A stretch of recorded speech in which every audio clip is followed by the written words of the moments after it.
सम्मान्य सभापति महोदय, सबसे पहले मैं आपके प्रति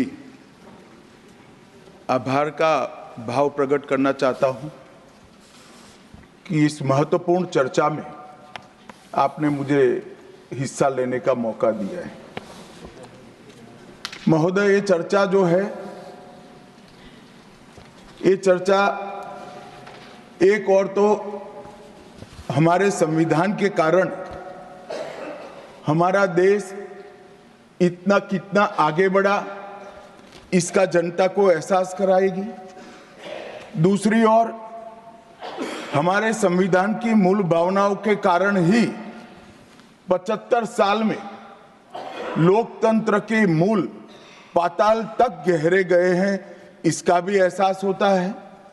और तीसरी ओर ये भी मालूम पड़ता है, जब संविधान की भावनाओं को दरकिनार कर कर कोई अपने लिए संविधान को तोड़ मरोड़ कर आगे चलने का प्रयास करता है, तो किस प्रकार के अकस्मात और किस प्रकार की दुर्घटनाएं होती हैं। इस सभी दृष्टि से देखें तो संविधान की दोनों सदन में जो चर्चा हुई है, वो चर्चा एक प्रकार से हमारे किशोरों के लिए, हमारी युवा पीढ़ी के लिए आने वाले दिनों में ये दोनों महान सदन में बैठकर देश का भविष्य का निर्णय करने वालों के लिए बहुत शिक्षणात्मक रहेगी, ऐसा मेरा मानना है। और देश की जनता के लिए भी क्षीण करने में बहुत मदद करेगी कि किस पार्टी ने आज जो 75 साल की मीमांसा होगी, इसमें स्पष्ट हो जाएगा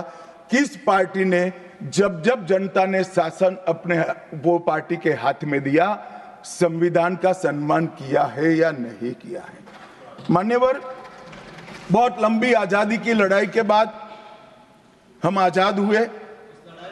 जब हम आजाद हुए तब दुनिया भर के कई राजनीतिक पंडितों ने कई आगाहियां की थी कि ये देश बिखर जाएगा, शायद बन ही नहीं पाएगा।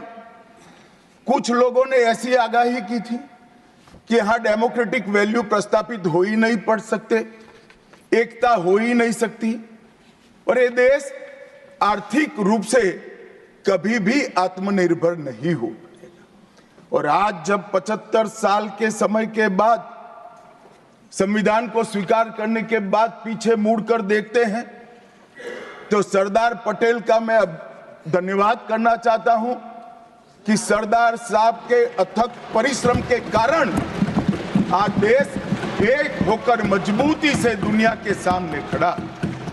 मान्यवर, जो कहते थे लोकतंत्र इस देश में सफल नहीं होगा, मैं वो सभी लोगों को इस सदन के माध्यम से कहना चाहता हूं कि 75 साल हो गए, हमारे साथ भी पास पड़ोस में दुनिया भर में कई लोग आजाद हुए, नई शुरुआत की, वहां कई बार अकस्मात हुए, लोकतंत्र सफल नहीं हुआ। हमारा लोकतंत्र आज पाताल तक गहरा पहुंचा है। अनेक परिवर्तन रक्त की एक बूंद बहाए बगैर हमने करे हैं, और विचारधाराओं के आधार पर भी परिवर्तन करे हैं। अनेक तानाशाहों के गुमान, अभिमान और अहंकार को चूर चूर करने का काम इस देश की जनता ने किया है, मगर लोकतांत्रिक तरीके से किया है। और मान्यवर, जो कहते थे कि हम आर्थिक रूप से आत्मनिर्भर नहीं हो पाएंगे, उनको भी हमारी जनता ने, हमारे संविधान की खूबसूरती ने जवाब दिया है। हम आज दुनिया का 5वां अर्थतंत्र बनकर सम्मान के साथ, और ब्रिटेन जिन्होंने सालों तक हम पर राज किया, और ये जो मैंने तीनों आगाही कही वहीं से पक्ष विपक्ष में से आई थी, आज ब्रिटेन भी अर्थतंत्र की तालिका में हमारे पीछे खड़ा है। मान्यवर, ये हम सब के लिए गौरव लेने का पल है, हम सब के लिए बोध लेने का भी पल है, और हम सब के लिए संकल्प लेने का भी पल है। और ये सदन जे आपने लगभग 80 से ज्यादा सांसदों को मान्यवर बोलने का मौका दिया, 31 घंटे की चर्चा हुई, और ये चर्चा में सभी भाव पक्ष या विपक्ष से कहीं न कहीं प्रकट हुए हैं। मान्यवर, आज मैं जब यहाँ आया हूँ तब ये बात कहना चाहता हूँ कि आज हम जिस मुकाम पर खड़े हैं उस मुकाम पर महर्षि अरविंद और स्वामी विवेकानंद की वो भविष्यवाणी सच होती दिखाई पड़ती है कि भारत माता अपने दैदीप्यमान ओजस्वी स्वरूप से जब खड़ी होगी तब दुनिया की आंखें चकाचौंध हो जाएगी और पूरी दुनिया वो रोशनी से भारत की ओर देखेगा। वो दिन सच होगा, इसके नजदीक काफी मजल हमने काट ली है। मान्यवर, हमारा संविधान सभा की रचना और संविधान की रचना की प्रक्रिया, ये तीनों एक प्रकार से समग्र विश्व के सभी संविधानों में अनूठे हैं, अलग प्रकार के रहे हैं। हमारे यहाँ दुनिया का सबसे ज्यादा विस्तृत लिखित संविधान चर्चा के सभी हमारे पारंपरिक लक्षणों को पार करते हुए हमने किया। इस संविधान सभा में 299 सदस्य रहे, 22 धर्म जाति समुदाय के सदस्य रहे, हर प्रिंसली स्टेट का प्रतिनिधित्व रहा, हर राज्य का प्रतिनिधित्व रहा। एक प्रकार से समावेशी प्रतिनिधित्व के साथ भारत का भविष्य तय करना, मतलब संविधान को रचने की हमारी प्रक्रिया आगे बढ़ी। 2 वर्ष 11 माह और 18 दिन तक अहर्निश चर्चा चलती रही, विस्तृत चर्चा चलती रही। देश के भविष्य, देश चलाने के नियम और देश की परंपरा को समाहित करते हुए देश को आगे ले जाने का संकल्प इतनी विस्तृत चर्चा के बाद बना। 13 समितियों में कार्य विभाजन किया गया, 7 सदस्यीय ड्राफ्टिंग समिति बनी और जनता के अभिप्राय के लिए भी शायद ही दुनिया का कोई ऐसा संविधान होगा जिसका ड्राफ्ट पूरी जनता को कमेंट्स के लिए दिया गया और कमेंट्स पर भी बहुत डिटेल चर्चा कर उचित बदलाव भी किए गए। इतनी लोकतांत्रिक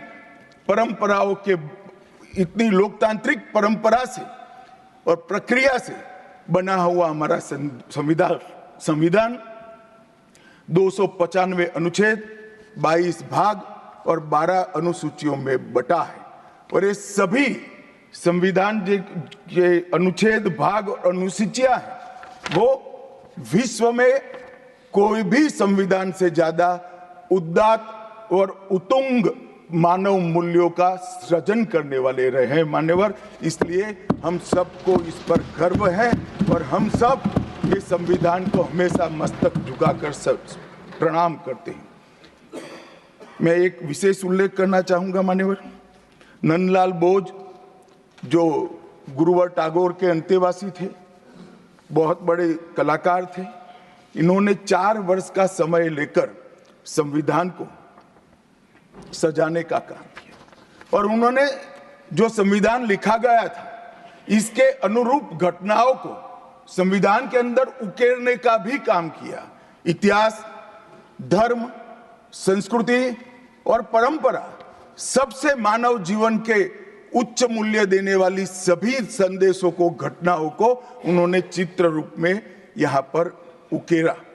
यहाँ पर भगवान राम का चित्र भी मिलेगा, बुद्ध और महावीर का भी मिलेगा, दशम पिता गोविंद सिंह जी का भी चित्र मिलेगा। गुरुकुल, हमारी शिक्षा नीति कैसी होनी चाहिए इसका संदेश भी मिलता है। राम, सीता, लक्ष्मण वो एक प्रकार से हमारे अधिकारों का चित्रण करते वक्त दिखाए गए। भगवत गीता के संदेश का चित्र भी दिया। शिवाजी और लक्ष्मीबाई को भी यहाँ पर स्थान देकर देशभक्ति के उत्तुंग पाठ हमें पढ़ाए।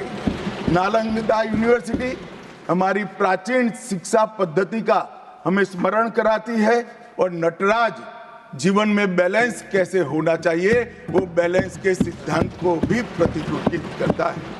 मैंने आज थोड़ा यहाँ आने से पहले क्या क्या चर्चा हुई राज्यसभा में, उसमें हमारे एक सम्मानीय सदस्य ने कहा कि चर्चा का स्तर कितना नीचा हो गया है कि यहाँ चित्रों की चर्चा हो रही है।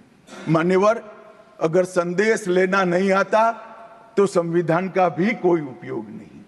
ये सारे जो चित्र लगाए हैं वो हमारे हजारों साल से चलने वाले हमारे राष्ट्र के जीवन को उद्घोषित करने वाले। और कोई ये न समझे कि हमारा संविधान दुनिया के संविधानों की नकल है। हाँ, हमने हर संविधान का अभ्यास जरूर किया है, क्योंकि हमारे यहाँ तो ऋग्वेद में कहा गया हर कोने से हमें अच्छाई प्राप्त हो, शुभ विचार प्राप्त हो और शुभ विचार को स्वीकारने के लिए मेरा मन खुला हो। मान्यवर, हमने सबसे अच्छा लिया है, मगर हमारी परंपराओं को नहीं छोड़ा है। पढ़ने का चश्मा अगर विदेशी है तो संविधान में भारतीयता कभी नहीं दिखाई देती। और मैं मानता हूं कि जिसने भी संविधान को सिर्फ शब्दों में छापा है और चित्रों को निकाल दिया है, उन्होंने संविधान की भावनाओं के साथ छल किया है। चित्र बगैर का संविधान अधूरा संविधान। मान्यवर, इसके अंदर संविधान सभा में राजेंद्र प्रसाद जी, राजेंद्र बाबू अध्यक्ष बने, डॉक्टर BR आंबेडकर, सरदार पटेल, जवाहरलाल नेहरू, श्रीमान काजू, KT Shah, Iyengar, Maulana Azad, Shyama Prasad Mukherjee, doctor Radhakrishnan, KM Munshi, ऐसे विद्वानों ने अनेक चर्चाओं में हिस्सा लेकर संविधान को समृद्ध और संपूर्ण बनाने का काम किया। परंतु इतना ही नहीं, संविधान सभा के जो सदस्य थे, इसके अलावे भी विवेकानंद, महर्षि अरविंद, महात्मा गांधी, गोपाल कृष्ण गोखले, तिलक महाराज, वीर सावरकर, लाला लजपत राय और राष्ट्र, लोकतंत्र और हमारी परंपराओं में उच्च मूल्यों को स्थापित करने वाले हर महापुरुष की भावनाओं का ये महापुरुष ने उल्लेख कर कोई न कोई सिद्धांत को प्रस्तापित किया है। मान्यवर, जब इतने सारे मनुष्यों का अच्छा विचार जिस संविधान में हो, उसको सफल होना ही था। ये संविधान सफल होने के लिए संविधान सभा की चर्चा अगर कोई ध्यान से पढ़ेगा तो वेद, उपनिषद, चाणक्य नीति, विदुर नीति, शांति पर्व, रामायण और महाभारत, इसमें से निपजे हुए मानव जीवन के सभी मूल्यों को भी इसके अंदर हमने समाने का प्रयास किया था। मान्यवर, 75 साल हो गए संविधान को किस प्रकार से हमारे राजनीतिक दलों ने और हमारी पॉलिटिकल पार्टियों के साथ साथ हमारी सरकारों ने भी किस प्रकार से आगे बढ़ाया, इसकी भी चर्चा जरूर होनी चाहिए। मैं मानता हूं ये चर्चा समय उचित होगी। हमारे संविधान की रचना के बाद डॉक्टर आंबेडकर ने बहुत सोच समझकर एक वाक्य किया था। मैं आंबेडकर जी के वाक्य को सदन के सामने प्रस्तुत करना चाहता हूं। कोट, कोई संविधान कितना भी अच्छा हो वह बुरा बन सकता है अगर जिन लोग पर उसको चलाने की जिम्मेदारी है वो अच्छे न हो। उसी तरह से कोई भी संविधान कितना भी बुरा हो वो अच्छा साबित हो सकता है अगर उससे चलाने वालों की भूमिका सकारात्मक और अच्छी हो। ये दोनों घटनाएं मान्यवर हमने हमारे संविधान के 75 साल के कालखंड के अंदर देखी है और मैं तथ्यों के आधार पर सदन के सामने और सदन के माध्यम से देश की जनता के सामने भी रखना चाहता हूं। हमारे संविधान को कभी भी अपरिवर्तनशील नहीं माना गया। समय के साथ साथ देश भी बदलना चाहिए, समय के साथ साथ कानून भी बदलने चाहिए और समय के साथ साथ समाज भी बदलना चाहिए। परिवर्तन ये जीवन का मंत्र है, सत्य है। इसको हमारे संविधान सभा ने स्वीकार किया था। इसलिए आर्टिकल 368 में संविधान संशोधन इसके लिए प्रोविजन किया गया। अभी कुछ राजनेता आए हैं 54 साल की आयु में अपने आप को युवा कहते हैं और ये घूमते रहते हैं, संविधान बदल देंगे, संविधान बदल देंगे, संविधान बदल देंगे। मैं उनको समझाना चाहता हूं कि संविधान बदलने का प्रोविजन, संविधान के प्रावधानों का बदलने का प्रोविजन अनुच्छेद 368 के अंदर संविधान में ही है। और मैं आज फिर से एक बार कहना चाहता हूं, थोड़ा ज्ञानवर्धन भी हो जाए किसी का। भाजपा ने 16 साल राज किया, माननीय 6 साल अटल जी ने किया, 10 साल मोदी जी ने किया और 5 साल और मोदी जी करेंगे। एक प्रकार से 16 साल हमने शासन किया। 16 साल में हमने 22 बार संविधान बदला, संविधान के अंदर परिवर्तन की। और कांग्रेस ने 55 साल करा और 55 साल में 77 परिवर्तन कांग्रेस ने भी किए, कांग्रेस के शासन में भी हुए। अब भारतीय जनता पार्टी और कांग्रेस दोनों ने परिवर्तन किए। ये परिवर्तन का टेस्ट कैसा था, किस प्रकार से किए गए? संवैधानिक प्रक्रिया से भी परिवर्तन होते हैं और संविधान को तोड़ मरोड़ कर, फॉर्मेलिटी कर भी परिवर्तन कर सकते हैं। परिवर्तन करने का उद्देश्य क्या था, क्या हासिल करना था? क्या हमारे लोकतंत्र को मजबूत करने के लिए परिवर्तन किए गए? क्या हमारे जिनको अधिकार नहीं है ऐसे लोगों को समकक्ष अधिकार लेने के लिए परिवर्तन किए गए, या अपनी राज्य सत्ता को टिकाने के लिए परिवर्तन? इस पर से ही पार्टी का कैरेक्टर, पार्टी के चलने की पद्धति और पार्टी का संविधान में विश्वास, ये सबको मालूम पड़ता है। मैं ज्यादा संविधान के संशोधन में नहीं जाऊंगा मान्यवर। दोनों प्रमुख दलों के 4 संविधान संशोधन को मैं लेना चाहूंगा। पहला संशोधन हुआ 18 जून 1951 में। संविधान सभा ने ही ये संशोधन करना पड़ा, क्योंकि संविधान बनाने के बाद, संविधान स्वीकारने के बाद आम चुनाव में जाने तक का भी धैर्य कांग्रेस पार्टी में नहीं था। अभी लोकसभा नहीं बनी थी, अभी राज्यसभा नहीं बनी थी और संशोधन लेकर आए। अब उसका उद्देश्य क्या था? 19A जोड़ा गया। 19A जोड़ा गया, वो किस लिए जोड़ा गया? अभिव्यक्ति की आजादी पर स्वतंत्रता को, अभिव्यक्ति की आजादी, अभिव्यक्ति की स्वतंत्रता को कर्टेल करने के लिए पहला सुधार आया। और किसने किया मान्यवर? उस वक्त प्रधानमंत्री कौन था? श्रीमान जवाहरलाल नेहरू उस वक्त प्रधान। आप बता चुके। अब मान्यवर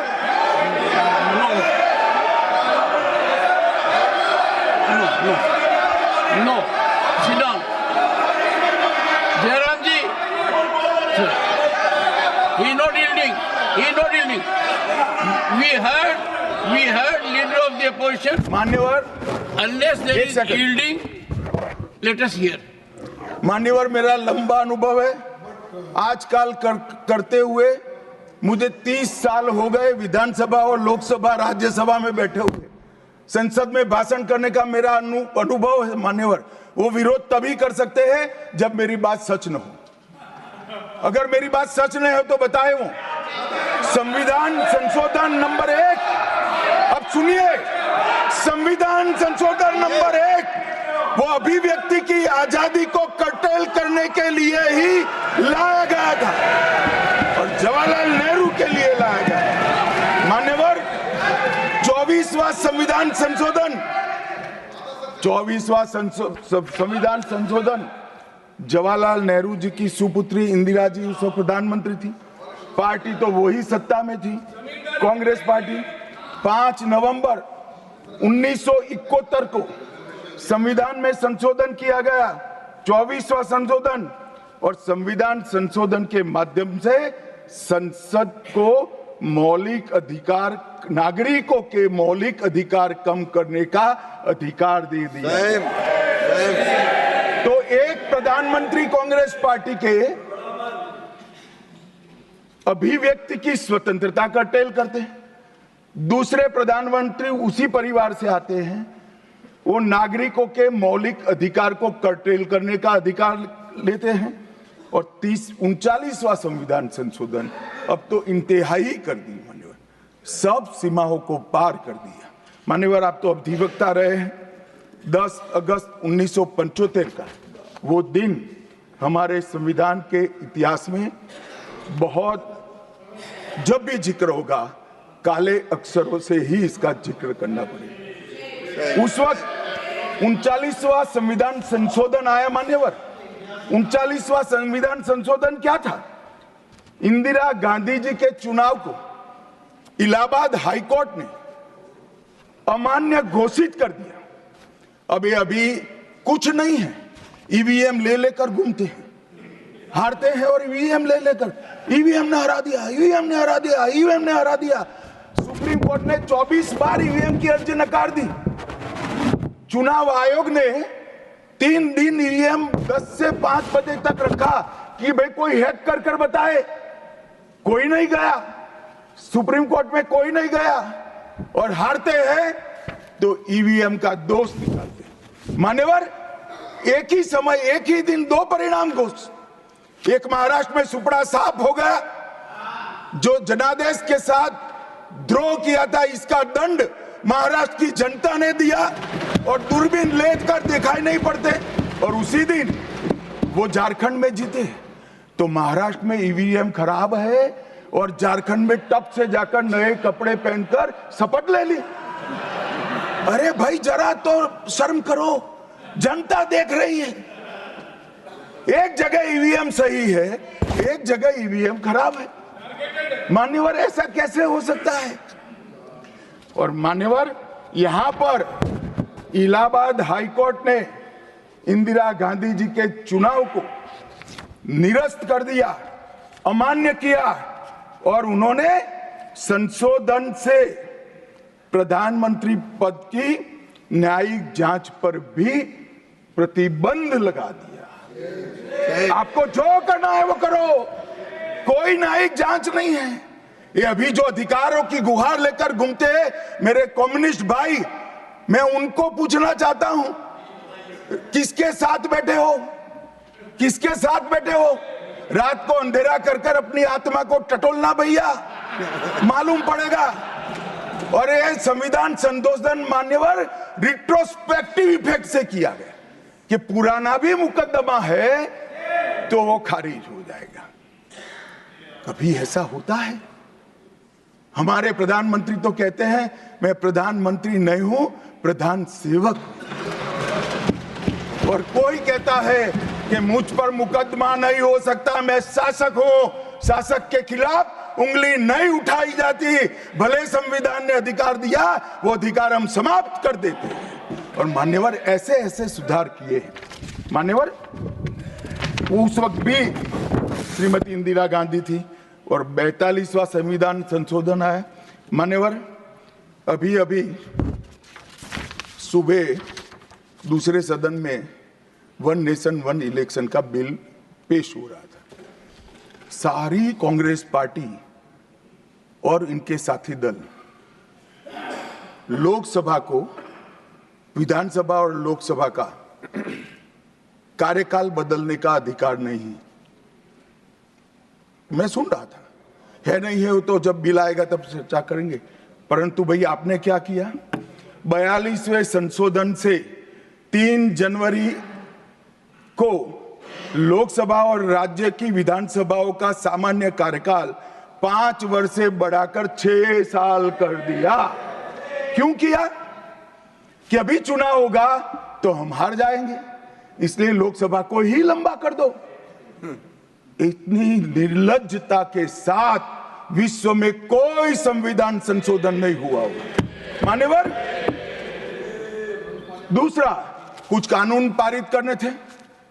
सदस्य उस वक्त ज्यादा विरोध तो कर नहीं सकते थे, मगर विरोध करने का नया तरीका कुछ कांग्रेस में, जिसमें हिम्मत थोड़ी बची कुची थी, इन्होंने कहा एब्सेंट रहने लगे तो क्वारम नहीं होता था।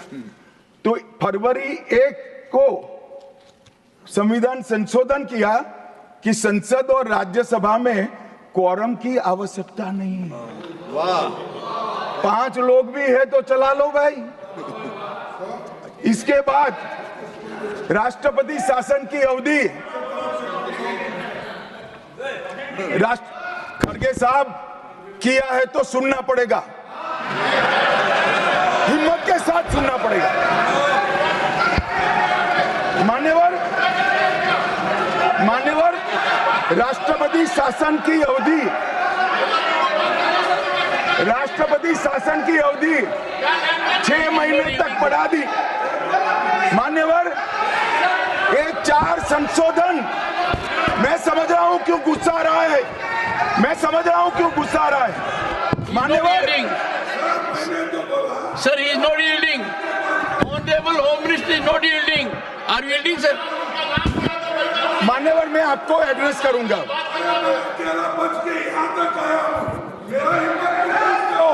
तुम तो कायर हो, मान्यवर, तुम लड़ाकू हो। Okay. मान्यवर, मैं आपको एड्रेस करूंगा। Go on record. What the Honorable Home Minister said. खड़गे जी, मैं आपका बहुत सम्मान करता हूं, आपकी हाजिरी वहां दर्ज करनी चाहिए। कृपया बैठे, मुझे बोलने दीजिए।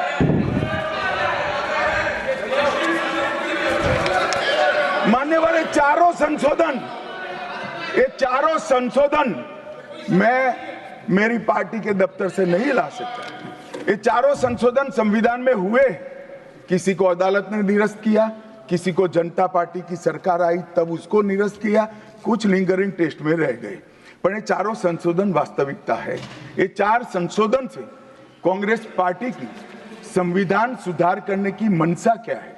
एक में हम पर केस न हो, दूसरे में हम चुनाव हारने वाले तो समय बढ़ा देना, तीसरे में मेरे पर जांच नहीं हो सकती, और चौथे में नागरिकों के संविधान प्रदत्त अधिकारों को समाप्त करना। ये उद्देश्य बताते हैं। अब मैं हमारा 4 संशोधन लेकर आता हूं। मान्यवर, सबसे पहला संशोधन नरेंद्र मोदी जी ने सरकार में किया, 101वां नंबर भी अच्छा आया है। 101वां संशोधन 1 जुलाई 17 को हम जीएसटी को लेकर आए मान्यवर, और इस देश के अर्थतंत्र को रिदम में लाने का, कश्मीर से कन्याकुमारी और कामाख्या से द्वारका तक विशाल फैले हुए देश को जीएसटी के तहत 100 अलग अलग बिक्री करके कानूनों को समाप्त कर लोगों की हालाकी खत्म कर एक कानून लाने का काम नरेंद्र मोदी जी ने किया, और वो लोगों की भलाई की। कल की डिबेट मैंने पढ़ी है, कोई सदस्य बोले कि नरेंद्र मोदी जी ने विरोध किया था। मैं रिकॉर्ड पर कहता हूं, हां, नरेंद्र मोदी जी ने विरोध किया था। किस मुद्दे पर किया था? आप जीएसटी तो लाना चाहते थे, मगर राज्यों को कंपनसेशन की गारंटी देना नहीं चाहते थे। हम जीएसटी भी लाए और राज्य को विकास दर के हिसाब से कंपनसेशन की गारंटी भी दी। इतना ही नहीं, गारंटी का 10 साल तक पालन करने का काम भी भारतीय जनता पार्टी की नरेंद्र मोदी सरकार ने किया। हम संशोधन लाए देश के अर्थतंत्र को सुचारू बनाने के लिए। दूसरा संशोधन लाए, 102वां संशोधन, national commission of backward class को संवैधानिक दर्जा देने का काम। अब कुछ लोगों को पेट में दुख रहा है कि नरेंद्र मोदी जी ने ये क्यों किया। मैं साहब आगे बहुत सारी बातें बताऊंगा। नरेंद्र मोदी जी इसलिए कर पाए कि आपने नहीं किया था। अगर आप ये कर देते तो मोदी जी के तो भाग्य में ही नहीं आता। मगर साहब, पिछड़ी जातियों का कल्याण कभी भी कांग्रेस पार्टी का विश्वास नहीं रहा, मान्यता नहीं रही, नीति भी नहीं रही। भारतीय जनता पार्टी ने संविधान संशोधन पिछड़ी जातियों के कल्याण के लिए। तीसरा संशोधन क्या लाए? 130वां संशोधन 12 जनवरी 19, किसी भी जिनको आरक्षण का फायदा नहीं मिलता है, ऐसी जाति के गरीब से गरीब बच्चों को 10% आरक्षण देने का फैसला। गरीब कल्याण और गरीब हटाओ की बातों, गरीबी हटाओ की बातों सालों तक करी, सूद नहीं मिली, समय नहीं मिला, विचार नहीं आया। ये विचार नरेंद्र मोदी जी को आया और गरीबों को, बच्चों को 10% आरक्षण पूरे देश भर में मिला। मान्यवर 105वां संशोधन, ओबीसी की पहचान करने के लिए केंद्र के पास अधिकार थे। अब मैं बताना चाहता हूं, इतने बड़े विशाल देश में 140 करोड़ की जनसंख्या में पिछड़ी जातियों का पिछड़ापना क्या कोई एक केंद्र सरकार कर सकती है? फेडरल स्ट्रक्चर की बात करते हैं, मगर अब तक केंद्र सरकार के पास ही रहा था। नरेंद्र मोदी जी ने कहा इसके कारण पिछड़ा समाज को अन्याय होता है। आगे से ये संविधान संशोधन करने के बाद 10 अगस्त 2021 के बाद पिछड़ापन का निर्णय करने का अधिकार राज्य की सरकारों को देने का काम नरेंद्र मोदी। और मान्यवर सबसे अंतिम संशोधन में पांचवा कहना चाहता हूं, 106वां संशोधन, और मैं तो क्रम में बोला हूं, एक भी काटा नहीं। 101, 102, 103, 104, 105, 106 सभी के सभी जन कल्याण के लिए। और छठा सम्मेलन संशोधन था 28 सितंबर 2023 को, मातृशक्ति को शक्ति प्रदान करने का, मातृशक्ति को 33% आरक्षण, नारी शक्ति वंदन अधिनियम। मान्यवर, मैं आज आपके माध्यम से पूरे सदन से और पूरे सदन के माध्यम से देश भर की 140 करोड़ की जनता को कहना चाहता हूं कि जब इस दोनों सदन में 33% नारी शक्ति बैठेगी, संविधान निर्माताओं की कल्पना पूरी हो जाएगी। मान्यवर, इनकी आत्मा को बहुत शांति मिलेगी। इसके अलावा भी हम कई कानून लेकर आए। हम कानून लाए ट्रिपल तलाक को निरस्त करने का। अब ये कहते हैं आपकी वोट बैंक की राजनीति है। मान्यवर, सुप्रीम कोर्ट का कोई वोट बैंक होता है क्या? सुप्रीम कोर्ट तो चुनाव नहीं लड़ती है, जजों को चुनाव नहीं लड़ना है। ट्रिपल तलाक समाप्त करना चाहिए और साहबानों को मुआवजा देना चाहिए। दोनों जजमेंट सुप्रीम कोर्ट ने अलग अलग समय पर दिए थे, परंतु वोट बैंक की राजनीति हम नहीं कर रहे हैं। वोट बैंक की राजनीति कर कर मुस्लिम बहनों के साथ इतने साल अन्याय करने का काम एक कांग्रेस पार्टी ने किया। हमने तो ट्रिपल तलाक समाप्त कर कर मुस्लिम माताओं को, बहनों को अधिकार दिया। आपका कि भी अधिकार आपके पति जैसे हैं, मगर देखिए साहब, ट्रिपल तलाक समाप्त हो गया, अभी कोई नहीं कहता अच्छा हुआ। कैसे कहेगा? एक उदाहरण पड़ा है, हमारे आरिफ मोहम्मद खान बेचारे मंत्री थे, अच्छे खासे मंत्री थे, फर्राटे की अंग्रेजी बोलते थे, बहुत पढ़े लिखे व्यक्ति थे, फारसी के विद्वान, उर्दू के विद्वान, हिंदी तो मातृभाषा। अब उन्होंने कहा कि साहबानों को मुआवजा देना चाहिए। मंत्री पद भी गया, सांसद पद भी गया, और बेचारे कई सालों तक संघर्ष करते। कौन बोलेगा? मान्यवर, इनका जो पद्धति है वोट बैंक की पॉलिटिक्स करने की पद्धति है। मान्यवर, 2020 में हम नई शिक्षा नीति लाए। पहली शिक्षा नीति आजादी के बाद आई है जिसका विरोध कम्युनिस्ट भी नहीं कर पाए। बाकी तो शिक्षा नीति आए और कम्युनिस्ट पार्टी विरोध न करे, ऐसा कभी हो सकता है? मुझे भी बड़ा आश्चर्य होगा कि प्रकृति बदल गई है या उनका सोच बदल गया है। खैर, जो भी हुआ, फिर मुझे किसी ने बताया कि आपने इतनी अच्छी शिक्षा नीति लाए हैं कि इसका विरोध करोगे तो लोग उनका विरोध करेंगे, इसलिए विरोध नहीं किया है। मान्यवर, जम्मू कश्मीर में आरक्षण देने का संशोधन विधेयक लाए और 3 नए आपराधिक कानून भी हम लेकर आए। हमारी क्रिमिनल जस्टिस सिस्टम के ये 3 कानून 160 साल बाद पहले अंग्रेजों ने बनाए थे, अंग्रेजों की पार्लियामेंट में बने थे। नरेंद्र मोदी जी ने,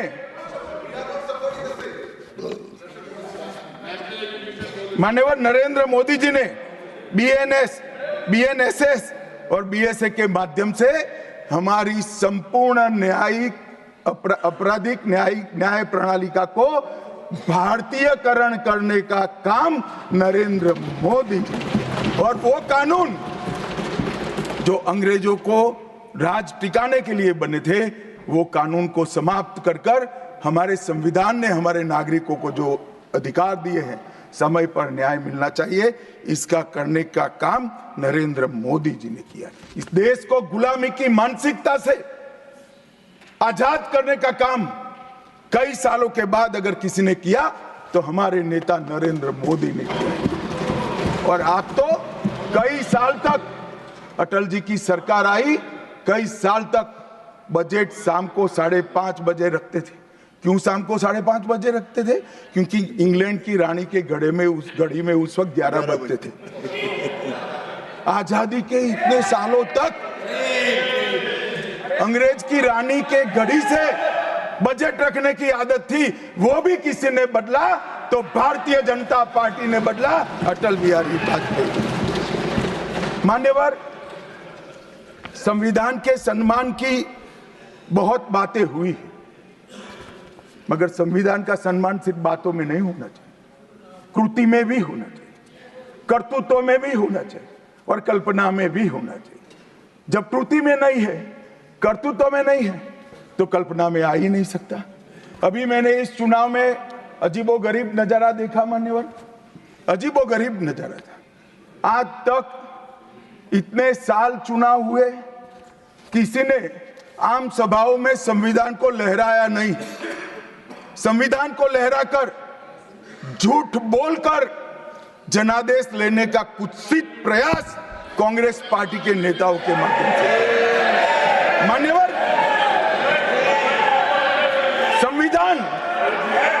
संविधान लहराने का मुद्दा नहीं है, संविधान बहकाने का मुद्दा नहीं है। संविधान विश्वास है, संविधान श्रद्धा है, संविधान को सम्मान करने का। मान्यवर, वो नरेंद्र मोदी जी को, और लोकसभा में तो किसी को मालूम नहीं पड़ा।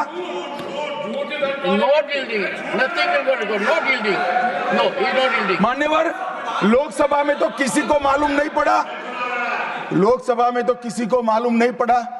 जागरूकता थी।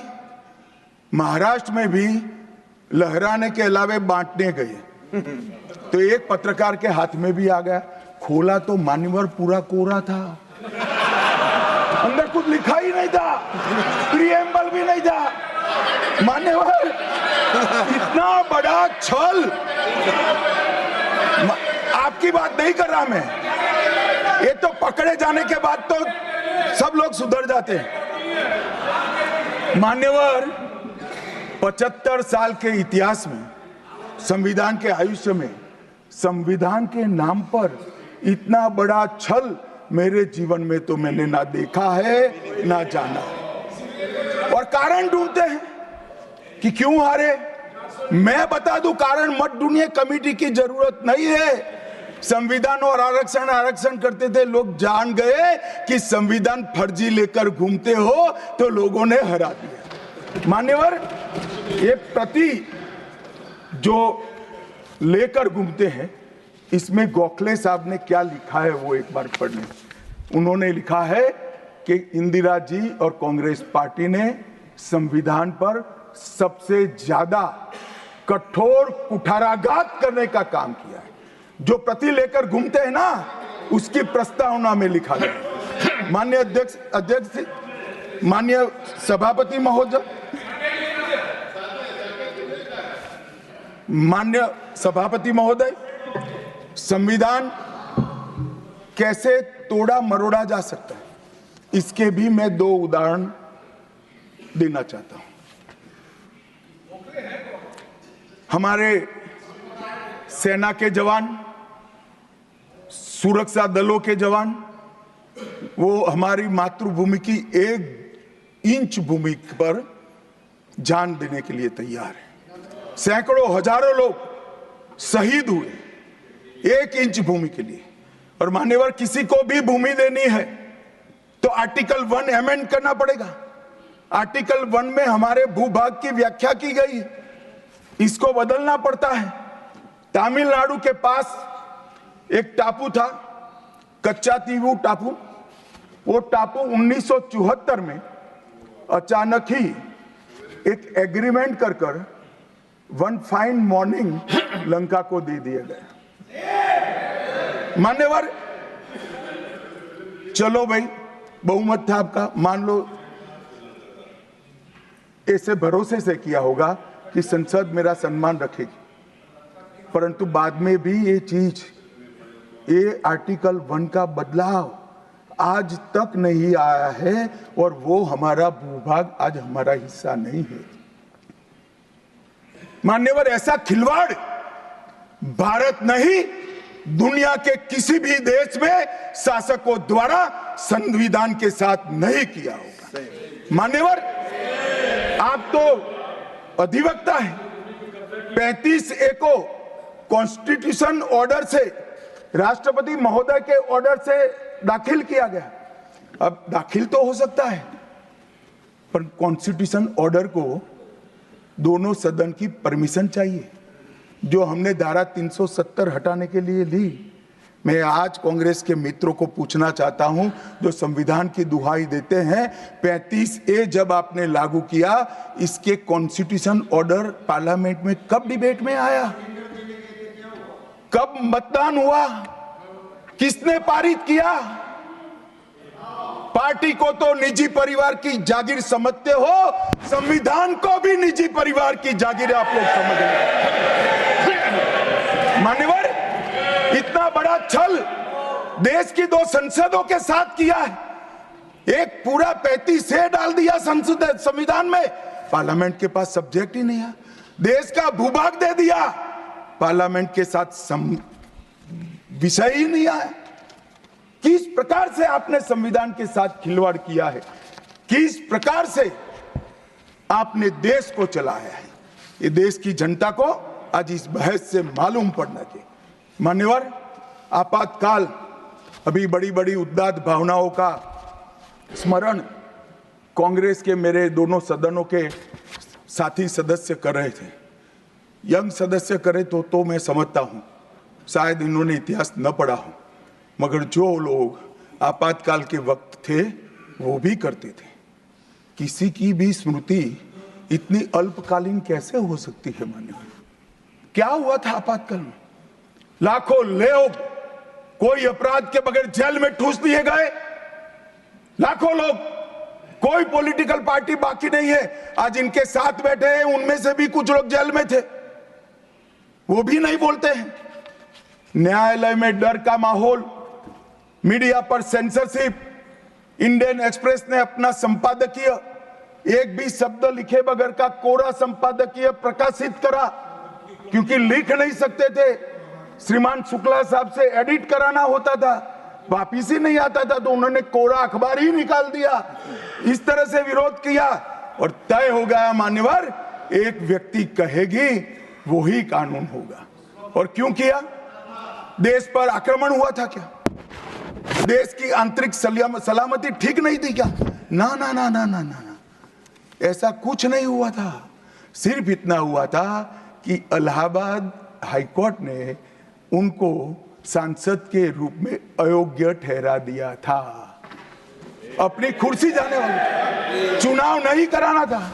और मान्यवर, जब पार्लियामेंट, जब इसको चैलेंज किया गया और न्यायालय में, सर्वोच्च अदालत में जब चर्चा चली, तब उन्होंने कहा, नीरज डे को पूछा कि आर्टिकल 21 के तहत के अधिकार इमरजेंसी में समाप्त हो सकते हैं क्या? तो उन्होंने कहा यस सर। साहब, कोई भी वकील को यस सर कहने की इतनी बड़ी फीस नहीं मिली होगी।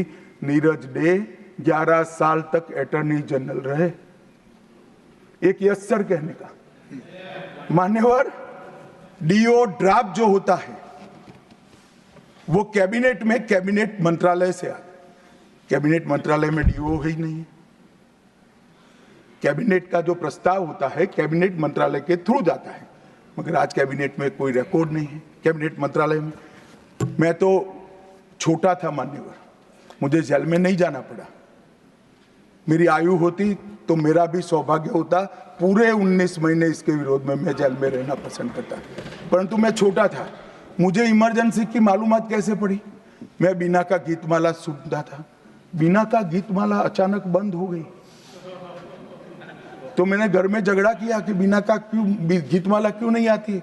मेरे पड़ोस वाले चाचा ने कहा किशोर कुमार के साथ इंदिरा जी का झगड़ा हो गया है, बिना का गीतमाला में किशोर कुमार का आवाज नहीं आना चाहिए, तो नए गीतों की रिकॉर्डिंग हुई और किशोर कुमार और लता मंगेशकर के ड्यूएट गीत भी लता दीदी की आवाज में ही पूरे देश ने 19 महीना सुने साहब। देखिए डेमोक्रेसी की बात करें मान्यवर, इस प्रकार की कृति, ऐसा दंड दिया देश की जनता ने उनको कि अब स्वप्न में भी नहीं कर सकते हैं। ऐसी कृति कोई न करे, इसलिए ये बहस जरूरी है। और मान्यवर, हम तो संविधान का सम्मान करते हैं।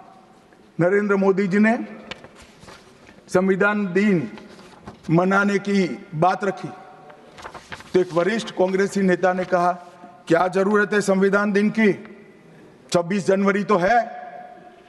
बोलिए भाई, संविधान को जितनी भी बार स्मरण करोगे, इसकी भावनाओं के प्रति आपकी आस्था दृढ़ होगी। और मान्यवर, इसलिए नरेंद्र मोदी जी संविधान दिन मनाते हैं और संविधान के निर्माताओं की पुण्य स्मृति में मनाते हैं।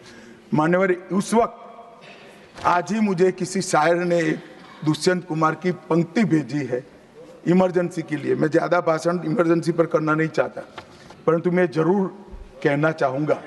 दुष्यंत कुमार की पंक्ति है, एक गुड़िया की कई कठपुतलियों में जान है, एक गुड़िया की कई कठपुतलियों में जान है, आज शायर ये तमाशा देखकर हैरान है। कल नुमाइश में मिला वो चिथड़े हाल कपड़े पहने हुए, मैंने उसको नाम पूछा तुम कौन हो, तो उसने कहा मैं संविधान हूं। दुष्यंत कुमार जी की कविता है मान्यवर, इंदिरा जी को समर्पित है। मान्यवर, जब संविधान बन रहा था, संविधान के हर आर्टिकल पर चर्चा चल रही थी। हम आजाद हो गए थे, आजाद हुए थे, पर हमारा देश कोई नया नहीं बना था। हम तो हजारों सालों से दुनिया में सबसे चिर पुरातन संस्कृति, चिर पुरातन धर्म और चिर पुरातन समाज जीवन लेकर निकले हुए देश हैं। हाँ, एक कालखंड के लिए गुलाम हो गए, आजादी मिली, आगे देश कैसे चले इसका एक डॉक्यूमेंट बनाना था। तो उस डॉक्यूमेंट में चर्चा में आया कि अब देश का नाम क्या हो। अंग्रेज लिख कर गए थे इंडिया, क्योंकि वो भारत को जानते ही नहीं थे। वहां जो प्रचलन में शब्द हो गए यूरोप में, वो शब्द उन्होंने हम पर थोप दिया था और गुलामी की मानसिकता ने इसको स्वीकार भी किया था। मगर जब आजाद हुए तब इस पर चर्चा हुई और अब उस वक्त के सदस्य सेठ गोविंददास ने दरखास्त किया कि देश का नाम भारत रखना चाहिए। उस वक्त जवाहरलाल नेहरू ने कहा कि पीछे देखने की जरूरत नहीं है, भविष्य की ओर देखिए। और मान्यवर, देश के नाम के अंदर इंडिया भी रहा, भारत भी रहा। खैर, मैं इस पर टिप्पणी करना नहीं चाहता, परंतु नजरिए का सवाल है। अगर इंडिया के चश्मे से भारत को देखोगे तो भारत समझ में नहीं आएगा, पूरा जीवन चला जाएगा। और इसलिए इन्होंने अपने गठबंधन का नाम भी इंडिया ही रखा है, इसीलिए रखा है, वो ही सोच से चलना है। और मान्यवर, हमारे प्रधानमंत्री जी ने विकास तो करना है, दुनिया में सबसे आगे बढ़ना ही है, विकास के साथ साथ विरासत को भी अपना कर आगे बढ़ना। गुलामी की हर परंपरा को हम समाप्त करना चाहते हैं। हम एक आजाद मुल्क है, सार्वभौमत्व से लैस मुल्क है, किसी की परंपरा हमें स्वीकार नहीं है। परंपरा बदलनी है तो हम बदलेंगे, नए कपड़े हर कोई पहनता है, हम भी पहनेंगे, परंतु हमारी पुरानी परंपराओं पर हमें शर्म नहीं है। और मान्यवर, क्या किया नरेंद्र मोदी जी ने, राजपथ जो अंग्रेज सम्राट के सम्मान में नाम रखा गया था, उसका नाम बदलकर कर्तव्य पथ रखा। इंडिया गेट पर किंग पंचम जॉर्ज की मूर्ति लगी थी, मूर्ति हटा दिया, शर्म के मारे में स्थान खाली था। हमने वहां सुभाष बाबू की प्रतिमा लगा। मान्यवर, नेवी का चिन्ह जो देकर गए थे वही चलता था। हमने वीर छत्रपति शिवाजी महाराज की नेवी के चिन्ह को हमने भगवान बिरसा मुंडा की 150वीं जयंती को जनजातीय गौरव वर्ष के रूप में मनाया। राष्ट्रीय युद्ध स्मारक हमने बनाया और राष्ट्रीय युद्ध स्मारक में अमर जवान की ज्योति को विलीन करने का काम भारतीय जनता पार्टी के नेता नरेंद्र मोदी ने। संसद के अंदर राजा जी ने जो उदात्त भावनाएं व्यक्त की थी, जिसको जवाहरलाल जी ने भी स्वीकारा था, मगर बाद में शर्म का एहसास हुआ, सेंगोल को इलाहाबाद के म्यूजियम में भेज दिया। नरेंद्र मोदी जी ने विधिवत तरीके से सेंगोल को संसद के अंदर प्रस्तावित कर नई संसद बनाई और विश्व भर में चोरी की गई मूर्तियां, आर्टिफैक्ट्स जो थे वो 345 हजारों साल पुराने हमारे मूर्तियां और आर्टिकल्स, उसको वापस लाने के लिए हमारे विदेश मंत्रालय ने काम किया। न्यू एजुकेशन पॉलिसी, पूरा देश अंग्रेजी में चले, ऐसे षड्यंत्र चले इतने सालों तक। न्यू एजुकेशन पॉलिसी में हमने कंपलसरी कर दिया बच्चे की प्राथमिक शिक्षा मातृभाषा में होगी। मान्यवर, मातृभाषा में आईएएस आईपीएस का एग्जाम नहीं दिया जाता था, हमने वहां मातृभाषा में एग्जामिनेशन को किया। अभी तमिलनाडु के सदस्य बोल रहे थे, पहले आप जिनके साथ बैठे हो उनके शासन में तमिल में आईएएस आईपीएस का पेपर नहीं लिख सकते थे। आज तमिल मीडियम में बड़ा हुआ बच्चा गर्व के साथ देश का टॉप ब्यूरोक्रेट बन सकता है। ये व्यवस्था हमने करी। मान्यवर, अंडमान और निकोबार के द्वीप समूह का नाम जो अंग्रेज रखे थे वो छोड़कर गए थे। सुभाष बाबू ने जब अंडमान निकोबार जीता तब उन्होंने नामकरण किया था शहीद और स्वराज, उसको भुला दिया गया। आजादी के बाद फिर से अंग्रेजों का नाम वापस लाए, नया न रखो कोई बात नहीं भाई, सुभाष बाबू ने रखा निकाल दिया। हमने डंके की चोट पर सुभाष बाबू के नाम शहीद और स्वराज दोनों वापस लाने का काम किया। ल्यूटियन में रेस कोर्स रोड पर रहते थे, हमने लोक कल्याण मार्ग करा। डेलहाउसी रोड का नाम दारा सिकोह के नाम से किया और निर्मला जी ब्रीफकेस की जगह वही खाता लेकर आज जब बजट देती है तब पूरे देश भर के भारतीय संस्कृति के लोगों को आनंद होता है। मान्यवर, 1500 से ज्यादा पूरे नए कानूनों को हमने समाप्त करने का काम किया। इन्होंने अपने परिवार की प्रसिद्धि के अलावे कुछ नहीं किया। हजारों जगह पे गांधी नेहरू परिवार के नाम मिलेंगे और किसी का नहीं। सुभाष बाबू का पुतला भी हमने लगाया। मान्यवर, हमने प्रधानमंत्री संग्रहालय बनाया। जवाहरलाल जी से लेकर नरेंद्र मोदी जी के पहले जितने बने वो सभी प्रधानमंत्रियों के जीवन कवन को हमने दिखाने का काम किया। वहां पहले सिर्फ जवाहरलाल जी का मिशन, G20 की अध्यक्षता हमने की और भारतीय सांस्कृतिक और वैश्विक समन्वय को हमने प्रोत्साहित। राम मंदिर का निर्माण, काशी विश्वनाथ धाम का पुनरुद्धार, काशी उज्जैन शारदा पीठ, करतारपुर साहिब कॉरिडोर, योग को वैश्विक पहचान और 160 साल पुराने कानूनों को खत्म करने का काम नरेंद्र मोदी जी ने किया। हम पीछे नहीं गए। ऐसा वो मानते थे पीछे चले जाओगे, पीछे नहीं गए। पीछे तो आप छोड़कर गए थे। आप 14वें नंबर पर छोड़कर गए थे, अटल जी 11 पे लाए, फिर 11 से नीचे नहीं गए, देश पर बड़ा उपकार किया। मोदी जी 11वें से 5वें नंबर पर लाए और 27 में 3रे नंबर पर पहुंच गए। मान्यवर, अभी कुछ नेताओं को आरक्षण में चुनाव जीतने की फॉर्मूला दिखाई पड़ती है। आरक्षण आरक्षण आरक्षण आरक्षण आरक्षण कोई आज की कल्पना नहीं है, हमारे संविधान निर्माताओं ने की। आर्टिकल 15 और 16 में SC, ST और OBC को आरक्षण का प्रोविजन किया गया मान्यवर। ये मूल प्रोविजन है, कोई नया नहीं है। इतनी जोर से आरक्षण आरक्षण आरक्षण कर कर छाती चौड़ी कर कर चिल्लाते। आज मैं बताना चाहता हूं कि कांग्रेस पार्टी किस प्रकार से आरक्षण विरोधी पार्टी है मान्यवर। इनका कहना और करना दोनों अलग है मान्यवर। आरक्षण के लिए नेहरू जी के उद्गार अंत में मैं बताऊंगा, परंतु ओबीसी को आरक्षण देने के लिए 1995 में 55 में काका साहेब कालेलकर कमीशन बना मान्यवर। इसका रिपोर्ट कहां है?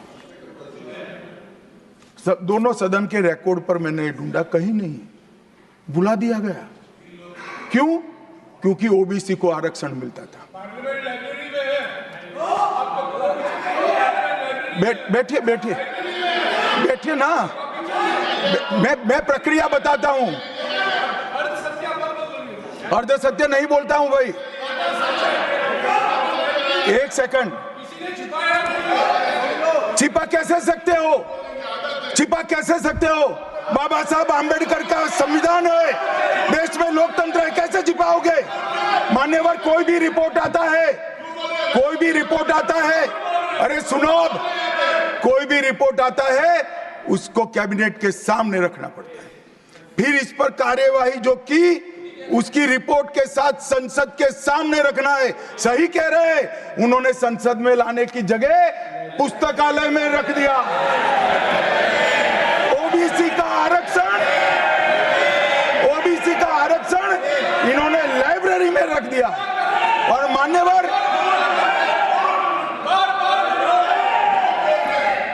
मान्यवर अगर काका साहेब कालेलकर कमीशन का रिपोर्ट स्वीकार कर लिए होते तो 1980 में मंडल कमीशन की रिपोर्ट की जरूरत ना पड़ती। मंडल कमीशन का रिपोर्ट कमीशन ही इसलिए बनाया गया क्योंकि काका साहेब कालेलकर कमीशन का रिपोर्ट स्वीकारा नहीं, और 80 में मंडल कमीशन का भी रिपोर्ट आ गया, किसी ने इसका अमल नहीं किया। अमल कब हुआ? जब 90 में इनकी सरकार गई तब अमल हुआ। और मान्यवर तब तक मंडल कमीशन के रिपोर्ट को भी ठंडे बस्ते में डाल दिया गया। 90 में, अरे सुनिए मान्यवर